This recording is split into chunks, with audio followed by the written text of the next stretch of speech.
ওয়ার্ডপ্রেসের আজকে তৃতীয় পর্বে আমরা দেখব যে কিভাবে ওয়ার্ডপ্রেসের আদার্স কাজগুলো করতে হয়। এবং আমরা এর আগের পর্বে দেখেছিলাম যে আমরা এই টুলবার এবং আমাদের এই ড্যাশবোর্ডের পরিচিতি। এবং এখানে আমরা দেখব তিনটি সেকশন রয়েছে। একটি হচ্ছে ড্যাশবোর্ড, তারপর হচ্ছে আমার পোস্ট রিলেটেড, এবং আরেকটি হচ্ছে অ্যাপিয়ারেন্স, যে সেটিং অপশনগুলো। এবং আপনারা দেখুন যে এটি যদি আমার ব্রাউজারকে আমি কলাপস করি এবং আমার ব্রাউজারকে ছোট করি, তাহলে অটোমেটিক্যালি এটি ছোট হয়ে যাচ্ছে এবং আমার এখানে যে রাইট সাইডের এই লেফট সাইডে যে কলামটি রয়েছে সেটি অটোমেটিক্যালি আইকন হিসেবে চলে যাচ্ছে। এবং এখানে দেখুন যে এই অপশনটি, যে আমরা যদি এখানে আরও একটি অপশন রয়েছে যে এখানে আপনি ডিরেক্টলি যদি wordpress.org যে এখানে যদি ক্লিক করুন, তাহলে ওয়ার্ডপ্রেসের নতুন ভার্সন যে 3.5.1 এটির মধ্যে নতুন কি রয়েছে সেই যে ব্যাপারগুলো এখানে দেখাচ্ছে। এবং এই নতুন ভার্সনে 2012 থিমটি বাই ডিফল্ট থেকে থাকে। এবং এখানে ক্রেডিট, তারপর ফ্রিডমস, যে কি কি কাজ করা যেতে পারে, এবং ওয়ার্ডপ্রেসের নর্মাল জিপিএল লাইসেন্স থাকে। আবার এছাড়া আমরা wordpress.org documentation, support forum, feedback directly এখান থেকে রান করতে পারি। তো এছাড়া এখানে আমার নতুন পোস্ট অ্যাড করার জন্য media, page, comment, appearance, plugins, user, tools এবং সেটিংস। তো এই সব কিছুতে যাওয়ার আগে আমি আমার সাইটটির মধ্যে যাই। সাইটটির মধ্যে গেলে এখানে দেখুন যে আমি যখন এই সাইডে যাই তখন আমার বাই ডিফল্ট এখানে হোম পেজ এবং সিম্পল পেজ দুটি বাটন রয়েছে এবং দুটি মেনু রয়েছে।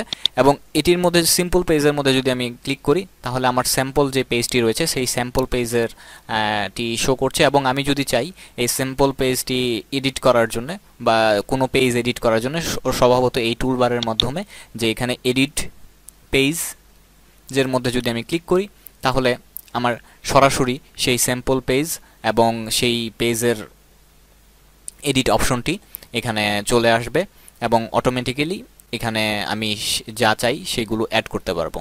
এবং স্বভাবতই নতুন সাইট হিসেবে নতুন কাজ শুরু করার পূর্বে আমাদের অবশ্যই দেখে নেওয়া উচিত যে আমাদের সবগুলো ঠিকঠাক মতনে কাজ করছে কিনা, যে আমি অ্যাড মিডিয়া থেকে ছবি অ্যাড করতে পারছি কিনা, নতুন পেজ অ্যাড করতে পারছি কিনা, নতুন পোস্ট অ্যাড করতে পারছি কিনা। যদি অল ওকে থাকে তাহলে আমরা পরবর্তী কাজ শুরু করতে পারি।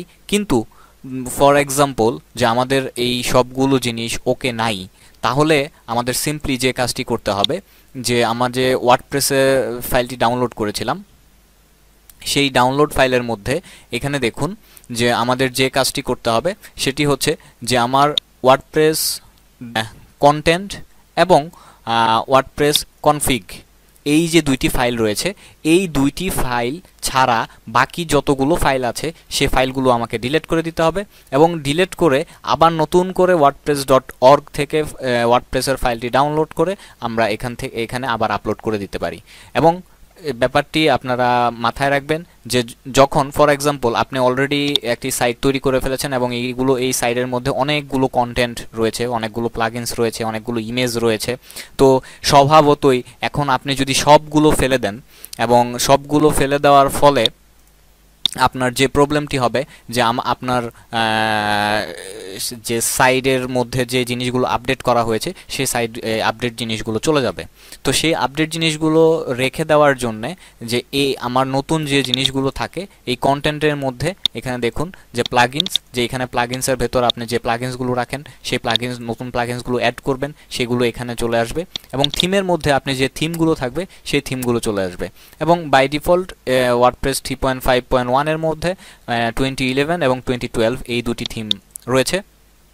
এবং স্বভাবতই যখন আপনি কোনো কিছু আপলোড করতে যাবেন, এখানে নতুন আরেকটি অপশন ফোল্ডার তৈরি হবে যেটির নাম থাকবে আপলোড। সেইখানে আপনার আপলোডেড যতগুলো ফাইল রয়েছে সেই ফাইলগুলো আপনার থাকবে। তো স্বভাবতই আপনি যদি এই কন্টেন্ট ফাইলটি ডিলিট করে দেন, তাহলে আপনার যতগুলো ডকুমেন্ট রয়েছে, আপনার থিম, আপনার প্লাগইনস, আপনার মিডিয়া ফাইল, সবগুলো আপনি হারিয়ে ফেলবেন। আবার এই কনফিগ, ডব্লিউপি কনফিগ ফোল্ডারটি যদি ফাইলটি যদি আপনি ডিলিট করে দেন, কারণ এই কনফিগ ফাইলের মধ্যেই আপনার ডাটাবেজের সবগুলো ডাটাবেজের সাথে কানেক্ট হওয়ার জন্য যতগুলো ইনফরমেশন দরকার সেই ইনফরমেশনগুলো এই কনফিগ ফাইলের মধ্যে থাকে।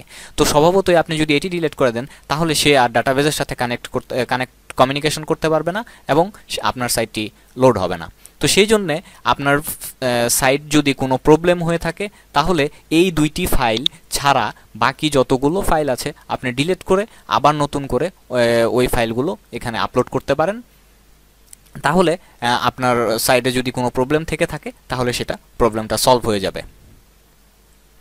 এবার আমি যারা আমার টিউটোরিয়ালটি প্রথম থেকে শেষ পর্যন্ত দেখেছেন, তারা দেখে থাকবেন যে আমি আমার ওয়েবসাইটটি এখানে freebanglaTutorial.julp.com এরপর একটি ফোল্ডার তৈরি করেছি ফ্রি বাংলা টিউটোরিয়াল, এবং ওই ফোল্ডারের ভেতরে তারপর আমি আমার যতগুলো ফাইল রয়েছে, আমার যে ফাইলগুলো রয়েছে, যে এখানে যে ফ্রি বাংলা টিউটোরিয়ালের ভেতরে যে বাকি ফাইলগুলো রয়েছে সেগুলো আমি আপলোড করেছি। তো স্বভাবতই আমি যখন ভিউ সাইডের মধ্যে যাচ্ছি, তখন আমার সাইডে কিন্তু আসছে যে freebanglaTutorial.julpu.com/freebanglaTutorial। তো স্বভাবতই আমরা যখন একটি সাইট তৈরি করব, তখন আমরা আমাদের নিজের যে ডোমেন, ফর এক্সাম্পল freebanglaTutorial এই .com, এটির মধ্যে আমার সব ফাইলগুলো রাখতে হবে, নতুন করে আরেকটি ফোল্ডার তৈরি করে নয়। কিন্তু আমি এই কাজটি জেনে বুঝেই করেছি, এটি একটি ট্রিক্স আমি খাটিয়েছি, এবং এই ট্রিক্সটি খাটানোর পেছনে কারণ হচ্ছে যাতে আমি আমার হ্যাকারকে ধোঁকা দিতে পারি। তো স্বভাবতই ইউজার যখন সার্চ দিবে, সে আমাকে freebanglaTutorial .com লিখে সার্চ দিবে, সে নিশ্চয়ই freebanglaTutorial.julpu.com তারপরে স্ল্যাশ তারপরে freebanglaTutorial ফোল্ডারের মধ্যে এইভাবে গিয়ে একটি সাইটের মধ্যে ঢুকবে না। তো এই কাজটি তাহলে এখন আমার যেটা করতে হবে সেটি হচ্ছে যে আমার এখানে এই ফ্রি বাংলা টিউটোরিয়াল ফোল্ডারটি ডিলিট করে বাদ দিয়ে আমার শুধুমাত্র যে মেইন ডোমেন, সেই মেইন ডোমেনটি রাখতে হবে। কিন্তু যেহেতু আমি আমার সব ফাইল এই ফ্রি বাংলা টিউটোরিয়াল ফোল্ডারের ভেতর রেখেছি, তাহলে এখন আমি কি আবার নতুন করে আমার ওইখানে ফাইল ট্রান্সফার করব? অবশ্যই না। এবং সেটি আমি কেন করেছি এবং এটি আমার কিভাবে সলভ করতে পারি সেটি আমরা এখন দেখব। তো এটির জন্য আমাকে যে কাজটি করতে হবে, সেটির জন্য এখন আমাকে আমার যে wordpress.org রয়েছে, এবং এখানে দেখুন যে আমার wordpress.org এর মধ্যে আমি একটি ফোল্ডার তৈরি করলাম, যে ফোল্ডারের নাম দিলাম হচ্ছে কাস্টম, এবং এই কাস্টম ফোল্ডারটি ওপেন করলাম। এটির পেছনে কারণ রয়েছে যে আমার এখানে একদম আমার যে ফ্রি বাংলা টিউটোরিয়াল যে ফোল্ডার, সেই ফোল্ডারের ভেতরে আমার একটি ফাইল রয়েছে, যে ফাইলটির নাম হচ্ছে index.php।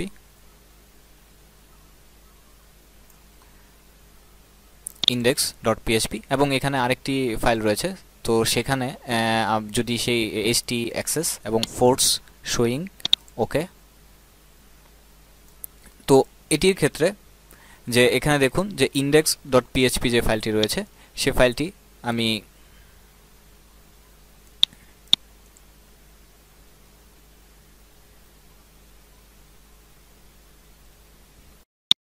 তো এখান থেকে আমার এই ইন্ডেক্স ফাইলটি আমি আমার কাস্টম ফোল্ডারের মধ্যে এনে রাখলাম। এবং এখানে দেখুন যে আমি এটি যদি ড্রিমওয়েভার দিয়ে ওপেন করি, তো এখানে যে কাজটি করতে হবে সেটি হচ্ছে যে এটির আন্ডারে যে আমি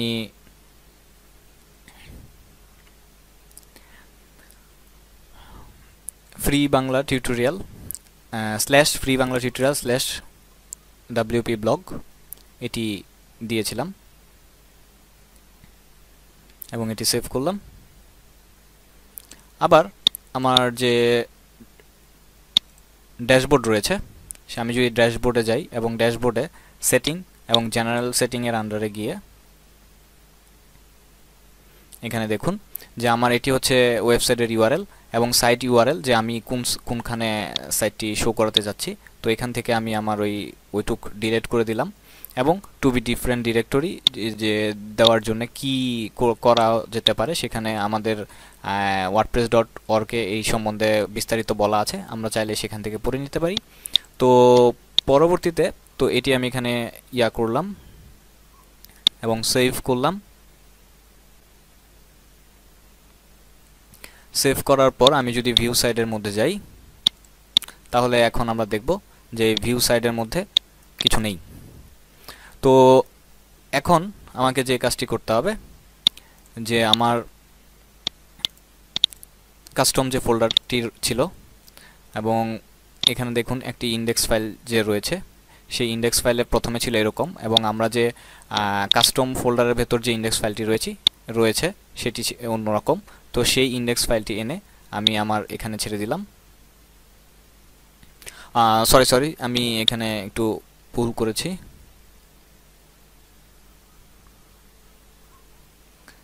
সেটি হচ্ছে যে আমার এখানের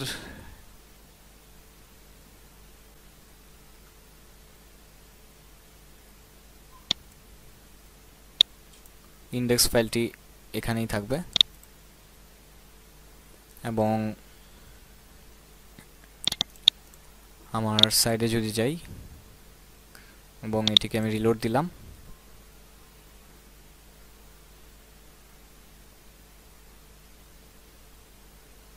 ইটস ওকে এবং এটি সেভ হয়েছে। এবার আমার যে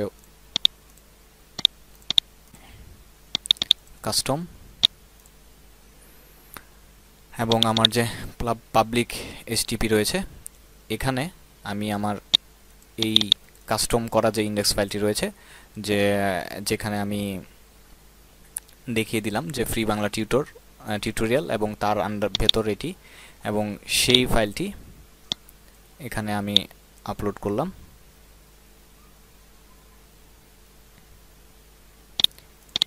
এবার আমি এটির আন্ডারে পেজটি রিলোড দেই, দেখুন আমার ফ্রি বাংলা টিউটোরিয়াল আমার যে মেইন ডোমেন সেই মেইন ডোমেনের আন্ডারে চলে এসছে। কিন্তু এখন আমি যদি এখানে যদি স্ল্যাশ দিয়ে wp_admin মধ্যে যাই তাহলে এখানে আমাকে এরর দেখাবে যে এখানে কোনো ফাইল নেই, এই যে এখানে এরর পেজ দেখাচ্ছে যে আমার এটি কোনো ফাইল নেই। তো সেটি তো এখানে এটি কিন্তু আমার ব্যাক এন্ডে যাওয়ার জন্য ঠিক আগের যে পন্থা যে ফ্রি বাংলা টিউটোরিয়াল তারপর হচ্ছে আমার wp admin এইভাবে ওইভাবেই আমার অ্যাডমিন পেজে যেতে হবে। তো এইটির পেছনে কারণ, এটি করার পেছনে কারণ হচ্ছে যে আপনার সাইটটি হ্যাকার বা অন্যান্য মানুষ দেখবে যে আপনার মেইন ডোমেনের আন্ডারেই রয়েছে, কিন্তু যখন আপনি ব্যাক এন্ডে যাচ্ছেন তখন আপনি তো জানেন যে এখানে আপনার এই ফোল্ডারের ভেতর তারপর এই ফাইলটি রয়েছে। এতে আমরা খুব সহজে হ্যাকারকে ধোঁকা দিতে পারি, আমার সাইটটিকে রক্ষা করতে পারি। এটির কারণেই এই কাজটি আমি করেছি। কিন্তু যদি এরকম হয় যে এই সাইটটি এরকম যে আমার যে ফ্রি বাংলা টিউটোরিয়াল রয়েছে .com, ফ্রি বাংলা টিউটোরিয়ালে যে কেউ লগ ইন করতে পারে, তো স্বভাবতই এখন যদি এরকম হয় যে আপনার এই কারেন্ট এই সাইটটিও যে কেউ লগ ইন করতে পারবে, তো স্বাভাবিকভাবেই তখন সে অবশ্যই বুঝে ফেলবে যে এখানে আপনি আরেকটি ফোল্ডারের ভেতর আপনার মেইন ফাইলটি রয়েছে, এটি শুধুমাত্র হ্যাকারকে ধোঁকা দেওয়ার জন্য। তখন আপনি আসলে এই পন্থা কাজ করে আপনার তেমন কোনো উপকার আসবে বলে আমার মনে হয় না। কিন্তু যদি অন্য কেউ ইউজ করতে না পারে, যে সবার জন্য উন্মুক্ত না থাকে রেজিস্টার করার জন্য, তখন আমরা সাধারণত এই বুদ্ধিটি খাটাতে পারি আমার সাইটটিকে রক্ষা করার জন্য। এবার আমি ছোট্ট আরেকটি ব্যাপার আপনাদেরকে শেয়ার করতে যাচ্ছি যে এখানে দেখুন যে আমার এখানে এই ইউজার নেম যে ইউজারটি রয়েছে সেই ইউজারের কোনো ছবি নেই। তো এটির জন্য গ্রেভার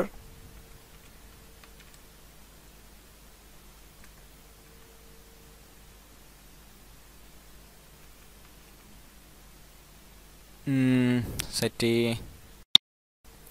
তো সাইটটির নাম হচ্ছে gravatar.com।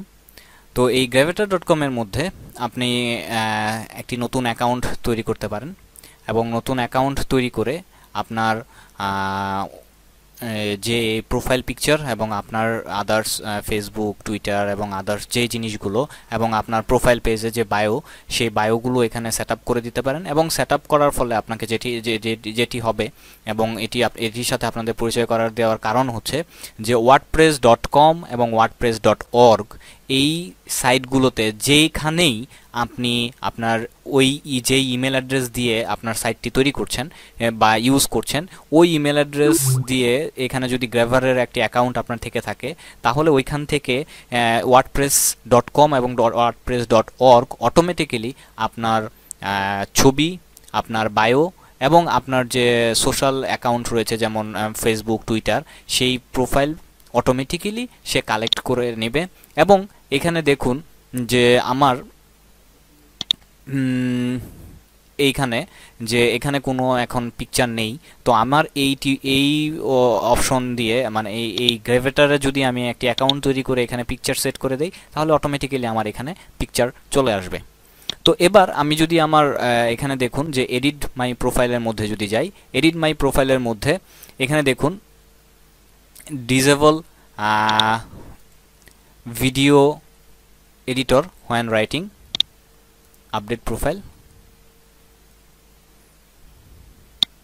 ভিউ মাই সাইট, এবং এখানে দেখুন আমার যে বারটি ছিল উপরে এখানে এই বারটি এখন চলে গেছে। তো স্বভাবতই এখন আপনাকে যদি আবার ব্যাকএন্ডে আসতে হয়, তখন আপনাকে আবার ওই টাইপ করে wp অ্যাডমিন টাইপ করে আপনাকে ব্যাকএন্ডে আসতে হবে। তো স্বভাবতই এটি আমরা সাধারণত ডিসেবল করি না, তো সেই জন্য আমি এটিকে আপডেট করে দিলাম আবার আনচেক করে। আচ্ছা, তারপর হচ্ছে এখানে কালার চেঞ্জ করা, যে এখানে আপনি যদি ব্লু কালার দেন, ব্লু কালার দিয়ে আপডেট প্রোফাইল দেন, তাহলে যেটি হবে সেটি হচ্ছে যে আমার লেফট সাইড কালারটি চেঞ্জ করা যাবে। তো এটি আপনি যেরকম ইচ্ছে সেরকম রাখতে পারেন। তারপর হচ্ছে এনেবল কি শর্টকাট কমেন্ট মডারেশন, এবং এটির সম্বন্ধে বিস্তারিত জানার জন্য এখানে আপনার কি মডারেশন সম্বন্ধে বিস্তারিত দেওয়া আছে, আমরা এখান থেকে চাইলে আপনারা দেখে নিতে পারেন। তারপর হচ্ছে যে show toolbar when viewing site, যে এখানে আমার সেই টুলবারটি শো করবে, এই টুলবারটি এখানে আমি একটু বলতে ভুল করেছি যে ডিসেবল ভিজুয়াল এডিটর, সেটি হচ্ছে যখন আপনি পোস্ট করতে যাবেন নিউ পোস্টে, তখন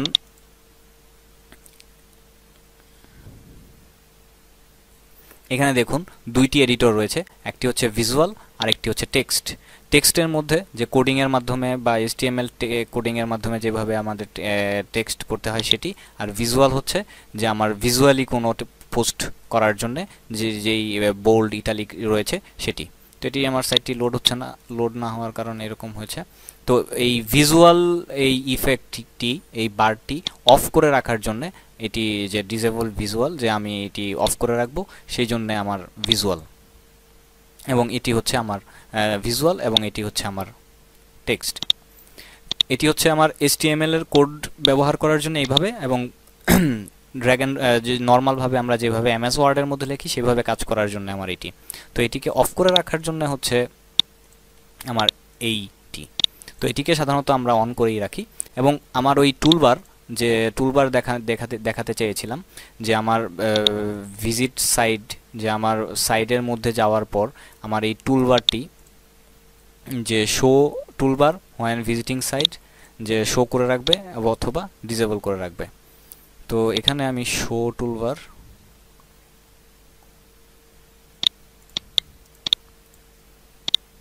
ওকে। তো এরপর হচ্ছে আমার ইউজার নেম, এবং স্বভাবতই এখানে দেখুন যে আমার user name can not be change, যে আমি ইউজার নেম কখনো চেঞ্জ করতে পারবো না। ইউজার নেম চেঞ্জ করার জন্য মানে আমাকে বুঝে শুনে আগে ইউজার নেম দিতে হবে, এবং এই ইউজার নেমটি আমার কখনো চেঞ্জ করা যাবে না। তো আপনি যদি ইন ফিউচার, যে আমি ভুল করেই ফেলেছি যে আমার ইউজার নেম এখন চেঞ্জ করতেই হবে, তাহলে সিম্পলি আপনার ইউজার, তারপরে অল ইউজারের মধ্যে গিয়ে আপনি আপনার এই ইউজারটিকে বাল্ক অ্যাকশন ডিলেট করে দিতে পারেন। এবং ডিলিট করার আগে যেহেতু আমার এখন বর্তমানে একটি ইউজারই রয়েছে, সেই জন্য আপনাকে প্রথমে আরেকটি নতুন ইউজার তৈরি করে নিতে হবে। যে নতুন ইউজার তৈরি করার জন্য ইউজার, তারপর all user, new, add new এবং প্রোফাইল, এবং এখানে দেখুন আপনার user name, email address, first name, last name, website এবং আদার্স, পাসওয়ার্ড এবং রুল, এবং একটি ইমেল অ্যাড্রেস যদি আপনি সেন্ড করতে চান ওই ইমেল অ্যাড্রেসে, এই ইমেল অ্যাড্রেসটি, এবং রুল কি হবে যে, এবং ডিফারেন্ট টাইপ অফ রুলস এখানে রয়েছে। তো এই রুলসগুলো নিয়ে আমরা পরে কথা বলছি। তো এভাবে আপনি একটি নতুন ইউজার তৈরি করতে পারেন। তো প্রথমে একটি নতুন ইউজার তৈরি করে তারপর আপনার ওই ইউজারটিকে, আপনার কারেন্ট যে ইউজারটি রয়েছে সেই ইউজারটিকে আপনাকে ডিলিট করতে হবে। তো এরপর হচ্ছে আপনার ফার্স্ট নেম, যে এখানে আমি ফার্স্ট নেম দিলাম ATIQUE, আতিক এবং উল্লাহ, এবং নিকনেম আমার লিমন। এবং এখানে আমরা দেখুন যে এখানে আমাকে শো করছে যে আপনি আপনার এই ডিসপ্লেতে আপনি কি শো করাতে যাচ্ছেন, এবং আপনি যখন একটি পোস্ট অ্যাড করতে যাবেন সেই পোস্টের মধ্যে যখন অ্যাডমিন হিসেবে যে অথরের নাম হিসেবে নাম দেখাবে, সেই নামের মধ্যেও এই নামটি শো করবে। তো এখানে কি শো করবে, আপনার ইউজার নেম শো করবে, ফার্স্ট নেম, লাস্ট নেম, অথবা first name and last name, অথবা last name and first name, অথবা আপনার নিক নেম, কোনটি। তো সেই হিসেবে আমি এখানে দিয়ে রাখলাম আতিকুল্লাহ। এবং এখানে আপনার ইমেল অ্যাড্রেস যদি আপনি চেঞ্জ করতে চান তাহলে আপনার রিয়েল ইমেল যে ইমেল অ্যাড্রেস সেটি দিতে পারেন, চেঞ্জ করতে পারেন। এরপর হচ্ছে আপনার ওয়েবসাইট, এরপর হচ্ছে আপনার আদার্স যেই গুগল টক, ইয়াহু এবং AIM রয়েছে সেইগুলোর আইডি এখানে দিতে চান। এবং অবশ্যই মনে রাখবেন এখানে আপনি যেগুলো দিবেন সেগুলো অবশ্যই পাবলিকভাবে শো হবে। তো এগুলো শেয়ার, যেই ইনফরমেশনগুলো আপনি শেয়ার করতে চাচ্ছেন না স্বভাবতই আপনি সেই ঘরগুলো এখানে ব্ল্যাঙ্ক রাখবেন। এবং এরপর আপনার বায়ো এবং নর্মালভাবে যদি আপনি আপনার পাসওয়ার্ড চেঞ্জ করতে চান তাহলে এখান থেকে আপনার পাসওয়ার্ড আপনি চেঞ্জ করতে পারবেন। এবং পাসওয়ার্ড এভাবে চেঞ্জ করার পর আপনি যেটা করবেন যে আপনার আপডেট প্রোফাইল,